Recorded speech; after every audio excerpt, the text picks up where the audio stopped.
يا أبا محمد، أبعد أن أعدت ثقة الناس بالقضاء تهدمها؟ أنتم هدمتموها لا أنا. أقر بهذا، ولكن الناس لا ذنب لهم. الناس لهم الله ينصفهم في الدنيا والآخرة، ولكن أنا من ينجيني من جهنم وسعيرها؟ ينجيك منها كل مظلوم انتصرت له، ينجيك منها كل حاجة مشيت فيها حتى قضيتها، ينجيك منها كل سرور أدخلته إلى قلب مؤمن. وألا يكون هذا في غير القضاء؟ بلى، ولكن إن أنت تركته الآن فمن سيقبل به؟ فكلهم سيقولون إن جرى هذا مع تقي الدين فماذا سيكون حالنا؟ ولكن إن عدت مكرما كما ينبغي أن يكون فعندها لن يتباطأ العلماء عن القبول. هب أنني وافقت على العودة إلى القضاء، هل أنت قادر على دفع ثمن عودتي؟ سل ما شئت وسترى ما سيكون. اعزل نائبك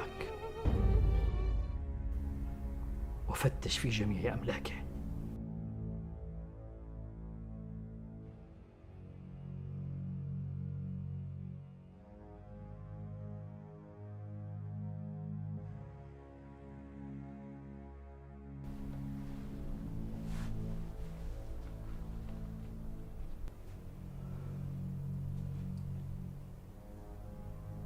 والله ما طلبت هذا الطلب انتقاما لنفسي، إنما طلبته انتصارا لحقوق ستحاسب عليها يوم القيامة.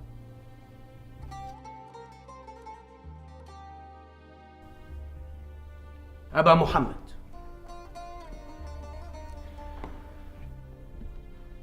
القرآن لم ينزل في ليلة، والإسلام لم ينتصر في يوم. وحين اكتمل القرآن وانتصر الإسلام نعم الناس جميعا بالعدل عقودا من الزمن، فلا عذر لنا،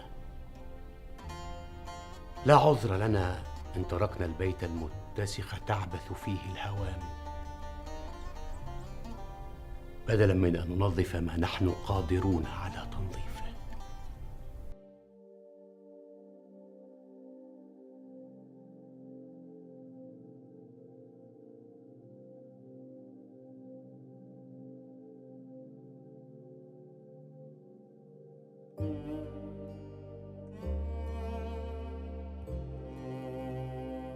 إن كنت لا تقدر على عزل نائبك، هل تحقق لي طلبا آخر يمكنني أنا والقضاة من إحقاق الحق وكسر الظلم؟ وما هو؟ ها أنت جاد فيما تقول؟ هل أعطى السلطان للقاضي جندا يطبق الأحكام بقوة السلاح؟ أجل. كم عددهم؟ قوة كبيرة لا قبل لنا بها.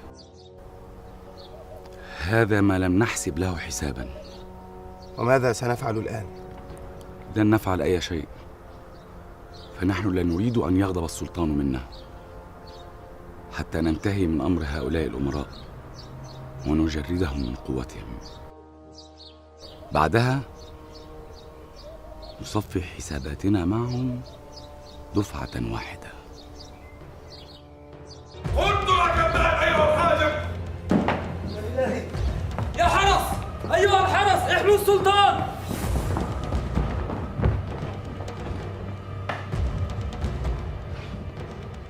حسبكم، خلوا بيني وبين إخوتي. اتركوا المجلس.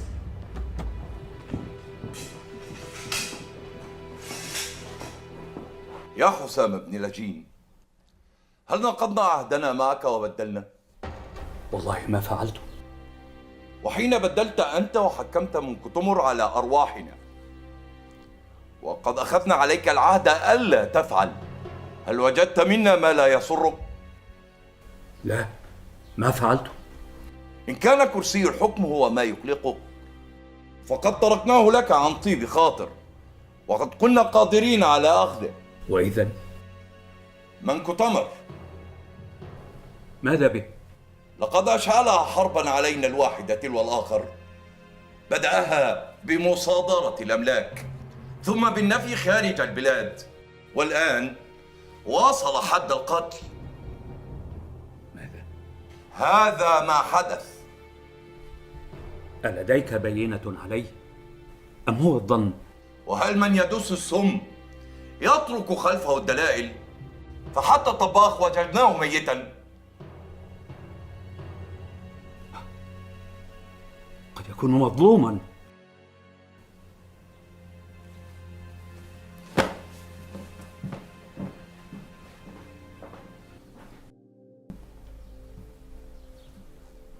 أنت كبيرنا يا ابن لجين، فوالله ما وليناك إلا حبا وودا لك، فلا أقول لك وفينا حقنا، ولكن أقول لك راعنا ولا تهدم ما بيننا من ود.